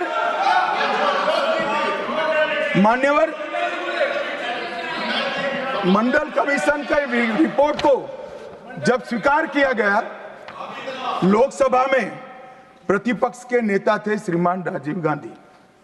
मैंने राजीव गांधी जी के सभी भाषणों को खंगाला। सबसे लंबा भाषण मंडल कमीशन के रिपोर्ट के विरोध करने के लिए किया है। और इन्होंने कहा पिछड़ों को आरक्षण देने से इस देश में योग्यता का अभाव हो जाएगा। अब ये तो आपके विचार है मान्यवर। राजीव गांधी की स्पीच भी, श्री राजीव गांधी की स्पीच भी लोकसभा के रिकॉर्ड पर पड़ी है। लाइब्रेरी में आप जाते हैं, लोकसभा की स्पीच निकलवा कर नहीं पढ़ते। जयराम जी पढ़ लीजिए एक बार। और नरेंद्र मोदी जी ने क्या किया मान्यवर? ओबीसी कमीशन को नरेंद्र मोदी जी ने मान्यता दी, पिछड़ा वर्ग का सम्मान किया, नेट, नीट, जेई उसमें ओबीसी का आरक्षण किया। और इन्होंने क्या किया? अभी भी ये तो सब नेहरू जी, इंदिरा जी और अब भी चलता रहता है। एक इन्होंने क्या किया? झूठ बोलना शुरू किया कि हम आरक्षण बढ़ा देंगे, आरक्षण बढ़ा देंगे, आरक्षण बढ़ाना चाहिए, आरक्षण 50% से ज्यादा बढ़ा। ये क्यों बढ़ाना है मैं बताना चाहता हूं मान्यवर। झूठ नहीं, असत्य, झूठ की जगह असत्य। चलिए मान्यवर, आपने भी करेक्ट किया था। खड़गे जी की बात को स्वीकार कर लेता हूं। उन्होंने झूठ नहीं बोला, वो सत्य से परे बोले हैं, वो नहीं बोलना चाहिए मान्यवर। इन्होंने 50% से ज्यादा आरक्षण करने की वकालत की। मैं आज देश की जनता को कहना चाहता हूं कि देश के 2 राज्यों में धर्म पर आरक्षण अस्तित्व में है, धर्म के आधार पर आरक्षण, ये गैर संवैधानिक है मान्यवर।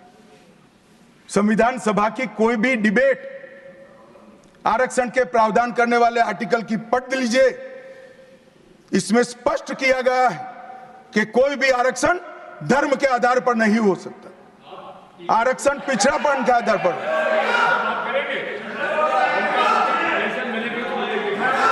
मान्यवर, मगर दोनों राज्यों में जब कांग्रेस की सरकार थी तब धर्म के आधार पर आरक्षण दिया। अब क्या हुआ है, सुप्रीम कोर्ट में रुक जाता है क्योंकि 50% की सीमा है, वो ओबीसी का कोई कल्याण नहीं चाहते हैं। 50% की सीमा बढ़ाकर मुसलमानों को आरक्षण देना चाहते हैं, माननीय, धर्म के आधार पर आरक्षण देना चाहते हैं। और मैं आज फिर से एक बार इस सदन में जिम्मेदारी तब के साथ कहता हूं, दोनों सदन में जब तक भाजपा का एक भी सदस्य है, धर्म के आधार पर आरक्षण हम नहीं होने देंगे।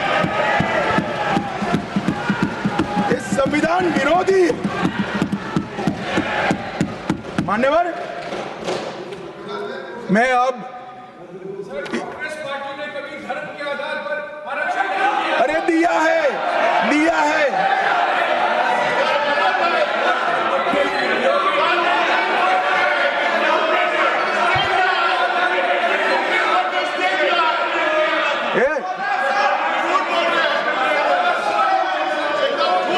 मान्यवर, इससे तो ये बच जाएंगे, मगर मैं रिकॉर्ड पर से कुछ कोट अनकोट कहना चाहता हूं जो संविधान सभा की चर्चा का रिकॉर्ड है। जवाहरलाल नेहरू जी ने कहा, मैं ये देखकर सचमुच आश्चर्यचकित हूं कि नियुक्ति में आरक्षण के सिद्धांत को कितनी देर तक ले जा रहा है, मतलब कितना बढ़ा रहे हैं। मुझे नहीं लगता कि ये बिल्कुल अच्छा है। ऐसा लगता है कि मुदलियार और ब्राह्मणों के सिवा लगभग सभी जातियों को पिछड़ा वर्ग में शामिल कर देंगे।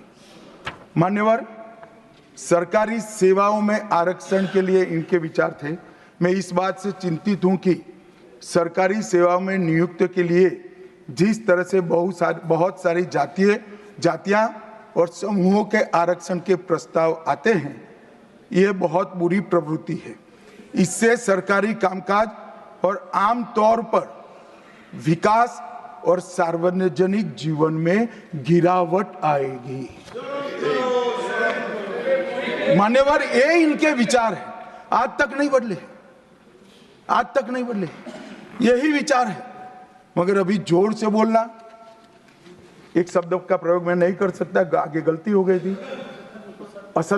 मान्यवर, हमारे संविधान के directive of principle of state policies भाग 4 के अनुच्छेद 44 में एक एंट्री है जो कॉमन सिविल कोड की यूसीसी की बात करती है। क्योंकि हमारे संविधान का फैब्रिक पंथ निरपेक्ष है, हर जाति, हर धर्म, हर समुदाय के लोगों के लिए समान कानून होना चाहिए, इसका हमारा संविधान पक्षधर है। मान्यवर, ये यूसीसी क्यों नहीं आया?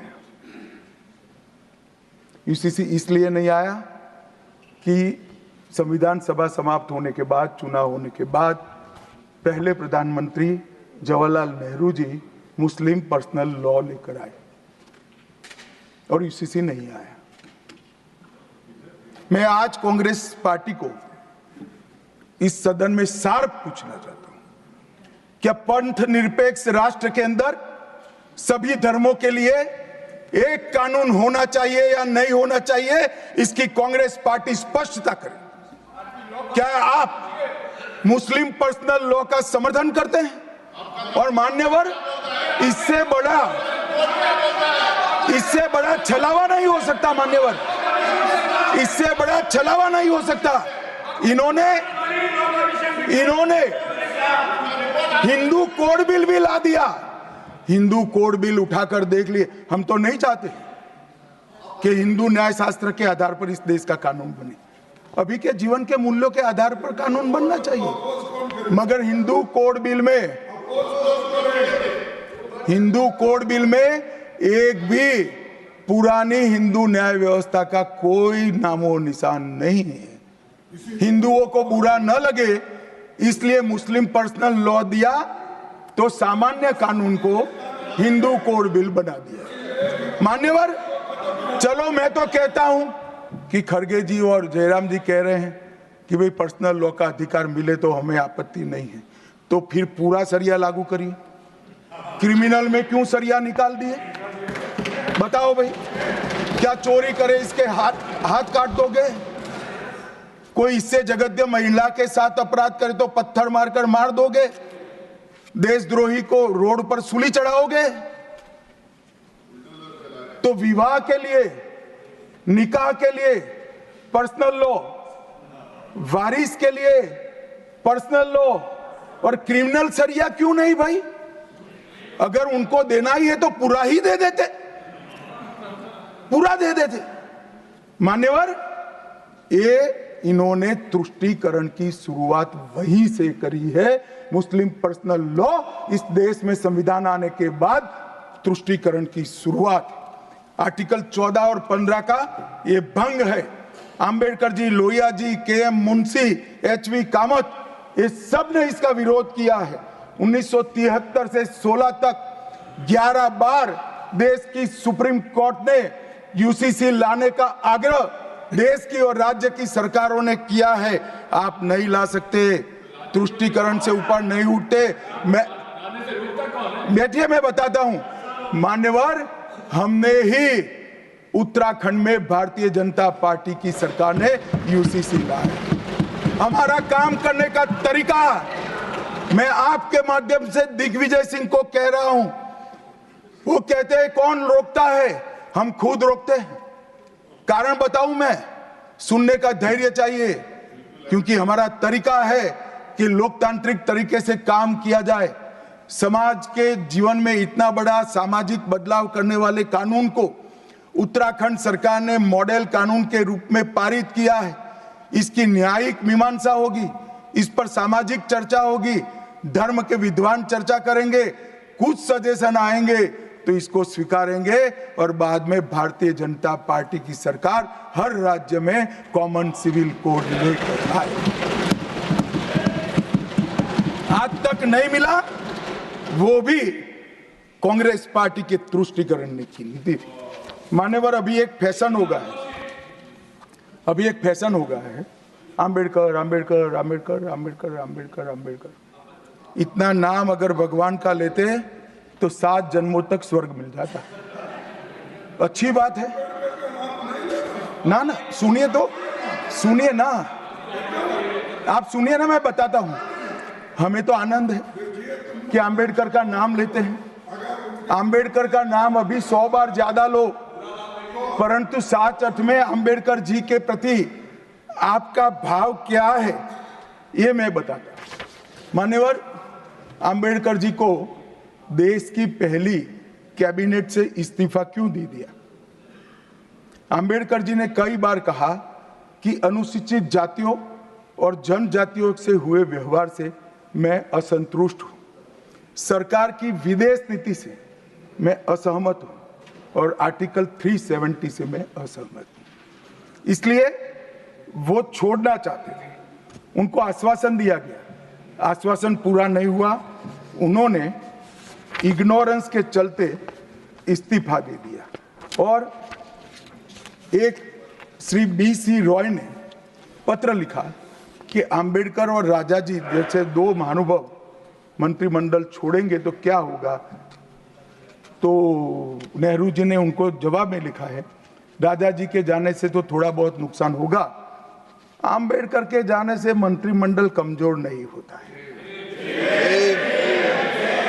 मान्यवर, ये विचार जो खड़गे जी कह रहे हैं ना, क्या आपत्ति है? जिसका विरोध करते हो उसका वोट के लिए नाम देना कितना उचित है? क्योंकि अब अंबेडकर जी को मानने वाले पर्याप्त संख्या में आ गए हैं, इसलिए आप अंबेडकर अंबेडकर कर रहे हो। मान्यवर, मुंबई के मेयर ने एक पत्र लिखा था कि मऊ में अंबेडकर जी का स्मारक बनाना चाहिए। मऊ में जो अंबेडकर जी का जन्म स्थान था, सुझाव लिखा। उन्होंने कहा आमतौर पर स्मारक निजी पहल से बनाने चाहिए। यदि सरकार किसी प्रकार की सहायता करती है तो वो उचित नहीं होगा। उनके कितने स्मारक बने साहब? कोई स्मारक अंबेडकर जी का नहीं बना, देश भर में नहीं बना। अंबेडकर जी के स्मारक कब बने? जब भारतीय जनता पार्टी सत्ता में आई, तब मऊ में डॉक्टर अंबेडकर के जन्म स्थान पर स्मारक बना, लंदन में अध्ययन करते थे वहां स्मारक बना, नागपुर में शिक्षा दीक्षावलित वहां बना, दिल्ली में महापरिनिर्वाण स्थल पर बना और मुंबई में चैत्य भूमि में भी बन रहा है। हमने 5 तीर्थ बनाए महामानव। और मैं मानता हूं मान्यवर, मैं मानता हूं कि अंबेडकर जी के सिद्धांतों पर चलना नहीं और वोट के लिए उनकी गुहार लगा देना। 14 अप्रैल को राष्ट्रीय समरसता दिवस घोषित किया हमने, 26 नवंबर को संविधान दिवस घोषित किया। उस वक्त भी इसका विरोध कांग्रेस के वरिष्ठ नेताओं ने किया। मान्यवर,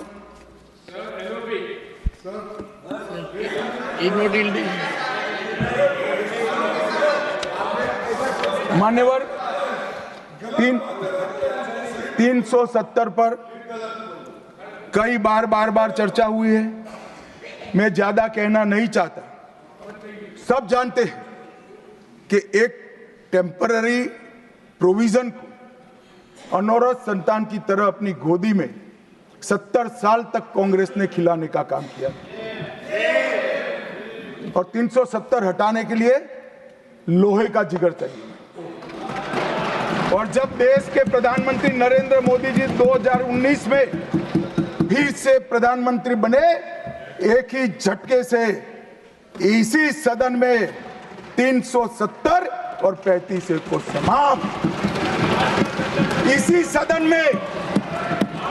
सदन में कहते थे खून की नदियां बह जाएगी। खून की नदियां छोड़ो, कंकड़ चलाने की किसी की हिम्मत नहीं है। कंकड़। और मान्यवर क्या हुआ? इसके बाद क्या हुआ? 35,000 पंचायत के सदस्य आजादी के बाद पहली बार चुनकर आए। 2 करोड़ 11 लाख एक वर्ष में पर्यटक आए। पत्थरबाजी शून्य हो गई। आतंकवादी घटना 92% कम हो गई। एरिया डोमिनेशन बढ़ा। 33 साल के बाद घाटी में थिएटर में रात्रि का शो चल रहा है। 34 साल के बाद ताजिया का जुलूस निकला। पहाड़ी, गुर्जर, बकरवाल और वाल्मीकि को आरक्षण मिला और घाटी के हर घर पर हर घर तिरंगा अभियान भी चला। श्रीनगर में फॉर्मूला 4 कार रेसिंग हुई। लाल चौक पर तिरंगा शान से फहरता है और दुनिया का सबसे ऊंचा रेलवे आर्च ब्रिज आज चिनाब नदी पर बन रहा है। सबसे बड़ी लंबी ट्रांसपोर्टेशन टनल फिर पंजाल में बनी और निर्यात रैंकिंग में अपना कश्मीर सभी यूटी में नंबर 1 पर निर्यात में आया। मान्यवर 80,000 करोड़ पाकिस्तान से आए हुए विस्थापित, घाटी से भगाए गए विस्थापित और पश्चिमी पाकिस्तान से आए हुए विस्थापित को 80,000 करोड़ दिया और 1,19,000 करोड़ का निवेश आज आ गए। मान्यवर 370 के रहते 70 साल में 12,000 करोड़ का निवेश आया था। अब 5 साल के अंदर 1,19,000 करोड़ का। G20 के डेलीगेट्स भी वहां गए। अमरनाथ यात्रा में 4.5 लाख यात्रियों ने अपनी श्रद्धा व्यक्त की और कुपवाड़ा के शारदा देवी मंदिर में 600 वर्ष के बाद पहली बार दीपावली मनाने का काम। मान्यवर ये कहते हैं 370 हटाने से क्या हुआ? मैं बताता हूं, आपकी तुष्टीकरण की दुकान बंद हो गई है। तुष्टीकरण बंद हो गई। मान्यवर आज संविधान के आर्टिकल 124 में न्यायपालिका की व्यवस्था के लिए हमारा जिक्र है। कांग्रेस पार्टी की सरकारों ने आर्टिकल 124 की भावनाओं के साथ किस तरह से खिलवाड़ किया है वो मैं आज सदन के माध्यम से सभी सदस्यों को और देश को बताना चाहता हूं। पहला मामला 1973 में जब संसद और सुप्रीम कोर्ट के बीच में न्यायिक पुनरावलोकन जुडिशियल रिव्यू के लेकर संघर्ष हुआ, तब उसको समाप्त कर देने का काम कांग्रेस पार्टी ने किया और इसके बाद में केशवानंद भारती ने फिर से इसको रिस्टोर किया। फैसले से नाराज होकर, फैसला तो चलो पक्ष में भी आता है, खिलाफ भी आता है, हमारे खिलाफ भी कई फैसले आते हैं, क्या कर सकते हैं, मानना चाहिए, हमारी संवैधानिक व्यवस्था है, आर्टिकल 124 कहता है। परंतु कांग्रेस ने क्या किया, 3 वरिष्ठ न्यायाधीश जस्टिस JM सेलत, KS हेगड़े और AN ग्रोवर, तीनों को प्रमोशन से महरूम कर सजा देकर चौथे न्यायाधीश को प्रमोशन देने का काम करा, जिसके कारण ये 3 सज्जनों ने अपना अपमान महसूस करते हुए संविधान की सुरक्षा के लिए इस्तीफा देकर घर पे जाना पसंद किया। ये किया है मैंने। दूसरा मामला 76 में ADM जबलपुर बनाम शिवकांत शुक्ला, ये बार बार दोहराना चाहिए, 140 करोड़ लोगों को रट हो जाना चाहिए जिससे कोई हिम्मत ना कर सके इमरजेंसी डालने की।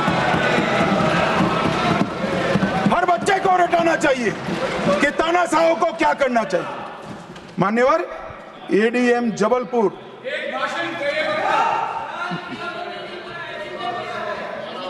मान्यवर ADM जबलपुर जस्टिस खन्ना बेचारे 3 विरुद्ध 1 लघुमती फैसला दिया। क्या हुआ, वो कभी भी चीफ जस्टिस नहीं बन पाए मान्यवर, उनको रिटायर्ड हो जाना। ADM जबलपुर। और उसके बाद में तीसरा मामला कॉलेजियन प्रणाली को एक साथ इन्होंने 18 उच्च न्यायालय के न्यायाधीशों का ट्रांसफर कर दिया, जिसमें 4 मुख्य न्यायाधीश भी थे। और कारण क्या था मान्यवर, क्यों किया, कोई कदाचार था, कोई भ्रष्टाचार था?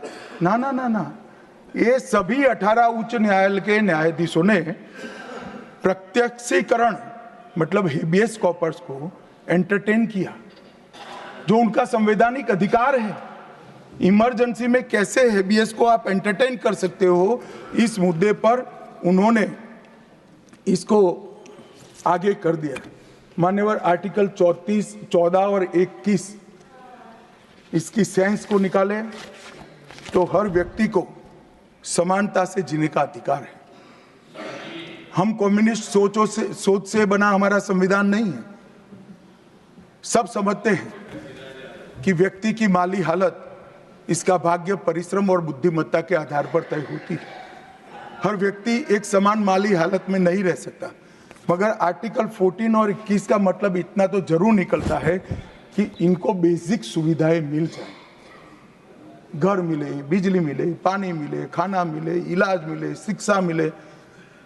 75 साल तक इस देश की जनता को गरीबी हटाओ का नारा देने वाले कांग्रेस पार्टी गरीब रखे।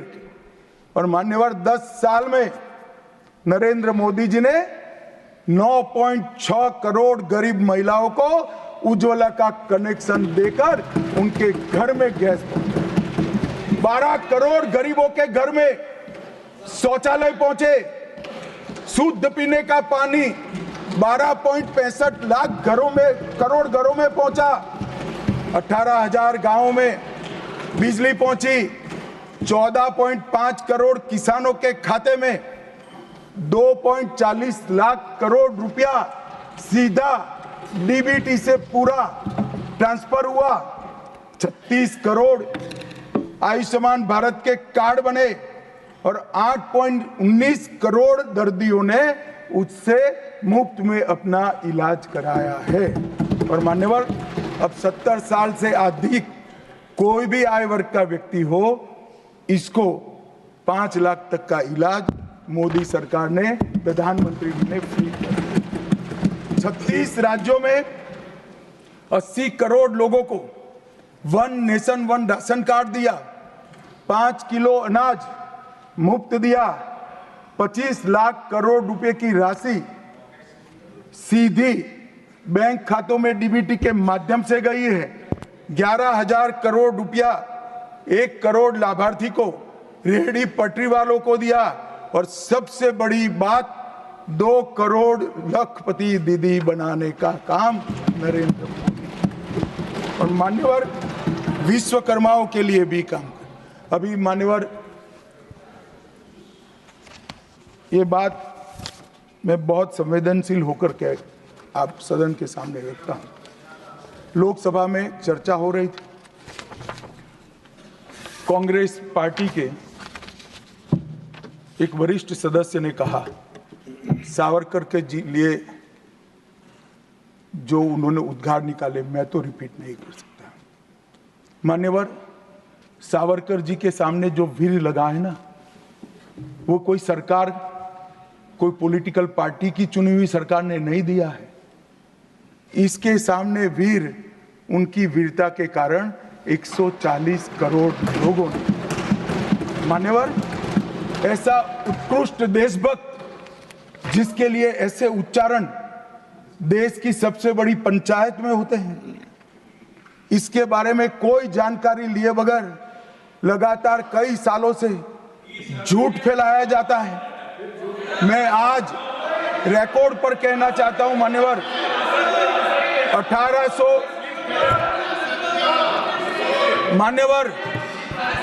1857 से लेकर 1947 तक के स्वतंत्र संग्राम में किसी भी व्यक्ति को एक जीवन में 2 आजीवन कारावास हुए हैं तो वो वीर सावरकर। मध्य दरिये में देश को आजादी दिलाने के लिए टॉयलेट तोड़कर दरिया में छलांग लगाने का साहस किसे में था तो वीर सावरकर। एक ही जेल में 2 भाई काला पानी की सजा काट रहे थे, 10 साल तक भाई एक दूसरे को देखे नहीं। ऐसा वीर परिवार पूरे देश में दूसरा नहीं। मान्यवर, आज सावरकर जी की एक उक्ति में यहां पर कहना चाहता हूं। उनका एक मराठी में वाक्य है, तुझ साठी मरण ते जनन, तुझ बिन जनन ते मरण। इसके आगे है, हे मातृभूमि तेरे लिए मरण मृत्यु ही जीवन है और तेरे बिना जीवन मेरे लिए मृत्यु से भी कठिन। ये देशभक्ति के वाक्य जिस व्यक्ति के मुंह से निकले, इसके लिए इस प्रकार की सदन में चर्चा करते हैं, सार्वजनिक रूप से बोलते हैं और गर्व महसूस करते हैं। क्या देशभक्ति कोई विचारधारा के साथ जुड़ी हो ही सकती है? देश के प्रति बलिदान किसी धर्म के साथ जुड़ा हुआ हो सकता है? किस प्रकार के स्तर पर हम देश के सार्वजनिक जीवन को ले गए मान्यवर, और हमारी तो न माने, हमारी न सुने। सुनिए सुनिए, आप हमारी न माने, हमारी न सुने, हमको न स्वीकारे, मगर मैं इंदिरा जी के 2 वाक्य कोट करना चाहता हूं। एक, उन्होंने 1966 में सावरकर जी के निधन पर कहा, सावरकर एक महान व्यक्ति थे, उनका नाम साहस और देशभक्ति का पर्याय है। एक महान क्रांतिकारी जिन्होंने अनगिनत लोगों को प्रेरणा देने का काम किया, इंदिरा गांधी तत्कालीन प्रधानमंत्री। दूसरा, श्री बाखले को पत्र लिखा था कि आपका पत्र मुझे मिला, वीर सावरकर द्वारा ब्रिटिश सरकार के प्रति साहसी प्रतिरोध का हमारे स्वतंत्रता संग्राम के इतिहास में अपना एक महत्वपूर्ण स्थान है। मैं भारत के इस असाधारण पुत्र की जन्म शताब्दी के लिए कोटि कोटि शुभकामनाएं देती हूं प्रधानमंत्री। भाई हमारा तो न सुनो, मगर आप इंदिरा जी का भी नहीं सुनते हो। और मान्यवर, आपके माध्यम से ये ठीक। ना ना ना, सब बीच में नहीं जगह होती है। मान्यवर, मेरा आज इस चर्चा के माध्यम से देश भर के अलग अलग पॉलिटिकल पार्टी, अलग अलग विचारधारा, अलग अलग धर्म के लोगों को एक निवेदन है कि देशभक्ति, वीरता, बलिदान और समर्पण को धर्म के साथ, विचारधारा के साथ या पार्टी के साथ मत जोड़िए। जो वीर होता है वो वीर होता है, कोई भी पार्टी में जो होता है। जो देशभक्त होता है वो देशभक्त होता है, कोई भी विचारधारा का होता है। और जो बलिदान देता है वो बलिदान ही देता है, किसी भी धर्म के अंदर जन्म लिया हो।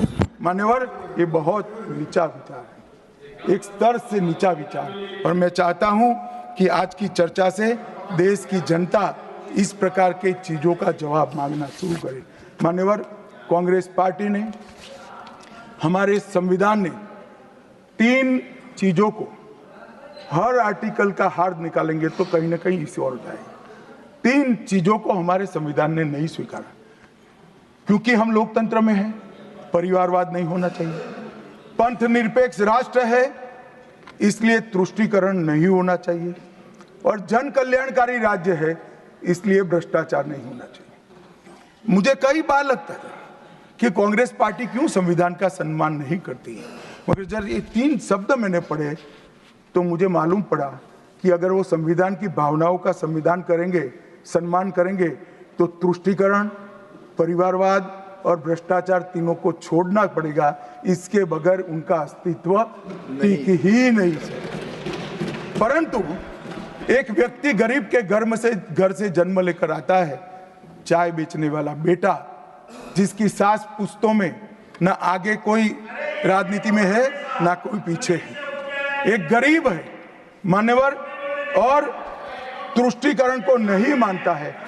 ऐसा आदमी जब 2014 में देश का प्रधानमंत्री बना, इन्होंने देश की राजनीति को तुष्टीकरण, परिवारवाद और भ्रष्टाचार के नासूर को हमेशा के लिए। और मुझे किसी ने कहा कि अभी महाराष्ट्र और हरियाणा में हार के लिए कांग्रेस पार्टी कोई आत्मनिरीक्षण के लिए कमेटी बना रही है। कोई कमेटी की जरूरत, मेरा अच्छा खासा अनुभव है। तुष्टीकरण, परिवारवाद और भ्रष्टाचार छोड़ दो, जनता चुनकर ला देगी आपको, कुछ करने की जरूरत नहीं है। मान्यवर, अभी 1 नेशन 1 इलेक्शन का विरोध करें। मान्यवर, मैं इस पर ज्यादा बात करना नहीं चाहता क्योंकि समिति ने शीर्ष किया है, मगर विरोध करते हैं, इसके तर्क तो रखने चाहिए ना। मान्यवर, मैं आज आपको बात कहने आया हूं। अभी मैंने कुछ समय में मोहब्बत की दुकान के बहुत नारे सुने। मोहब्बत की दुकान देश के हर गांव में खोलने की महत्वाकांक्षा वाले लोग भी, बहुत भाषण उनके मैंने सुने हैं। मेरा उनको कहना है, मोहब्बत दुकान से बेचने की चीज नहीं है भैया। मोहब्बत प्रचार की चीज नहीं है। मोहब्बत दिल में बसाने का जज्बा है, और मोहब्बत दूसरों को महसूस कराने का लम्हा है। अगर इतना समझ जाएंगे तो और कोई तकलीफ नहीं पड़ेगी। मान्यवर, अंत में मैं इतना कहना चाहता हूं कि आज़ादी के अमृत महोत्सव में इस देश के प्रधानमंत्री जी आज़ादी के अमृत महोत्सव को बहुत अच्छे तरीके से एक वेल डिजाइन मैनर में मनाने का निर्णय किया। पूरे लाखों कार्यक्रम हुए। इसका मीन निकालते, इसका हार्द निकालते तो आता है 3 उद्देश्य सामने आते हैं। बालकों, बच्चे, युवा और जनता को आज़ादी के 90 वर्ष लंबे आज़ादी के संग्राम के इतिहास की जानकारी देना, गुमनाम आज़ादी के सेना नायकों का नई पीढ़ी और आने वाली पीढ़ी को परिचय कराना, 75 साल में हमने जो सिद्धियां प्राप्त की है इसका गौरव 140 करोड़ भारतीयों के मन में उत्पन्न करना, और जब आजादी के 100 साल हो गए तब ये देश पूरे संसार में हर क्षेत्र में नंबर 1 पर हो, ऐसे महान भारत की रचना। और ये संकल्प अब श्री नरेंद्र मोदी का नहीं रहा है। ये संकल्प देश के 140 करोड़ लोगों का संकल्प हो गया है। इसको जब भी मैं जनता के बीच में जाता हूं, इसको महसूस भी करता हूं। मान्यवर, आज मोदी जी ने अमृत काल की कल्पना करी है। अमृत महोत्सव की समाप्ति से शताब्दी तक हम दुनिया में हर एक क्षेत्र में एक नंबर पर हो, भारत विकसित हो, हमारा गौरववंत स्थान हो। तब मुझे लगता है कि महर्षि अरविंद और विवेकानंद जी ने जो कल्पना करी थी कि भारत माता अपने संपूर्ण दैदीप्यमान स्वरूप के साथ दुनिया के सामने खड़ी होगी और दुनिया की आंखें भारत माता की तेज से चकाचौंध हो जाएगी। वो स्वप्न सच होगा, इसका मुझे विश्वास है। स्वप्न सच करने का रास्ता, एकमात्र रास्ता हमारा संविधान है और इसमें छेड़खानी करने का किसी का साहस न हो, वो जनता ने सुनिश्चित करना है। आपने मुझे मौका दिया, इसलिए बहुत बहुत The House is